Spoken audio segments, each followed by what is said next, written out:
অনেক কিছু আছে এর ভেতরে, আখিরাতে তো আছে। পৃথিবীতে কোন মানুষ যদি 5 ওয়াক্ত নামাজ আদায় করার আগে ওযু করে,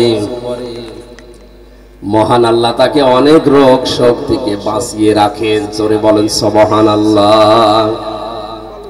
যে যেই কর্মজীবনে আছেন, আজকে থেকে সিদ্ধান্ত নিয়ে যাবেন, জীবনে আজরাইল আসার আগে আমি মুসলিম, আমি ফরজ নামাজ ছেড়ে দেব না। এটা তো আপনি আজ 10-20 বছর একাধারে শুনছেন। হযরতে আব্দুল্লাহ আনসারীর জীবনী পড়েছিলাম, তিনি মাত্র একবার শুনেছিলেন এই ফরজ নামাজের গুরুত্ব। পরিবারস্থ লোকদেরকে গর্তের ভেতরে রেখে হলেও তিনি নামাজে আসতেন।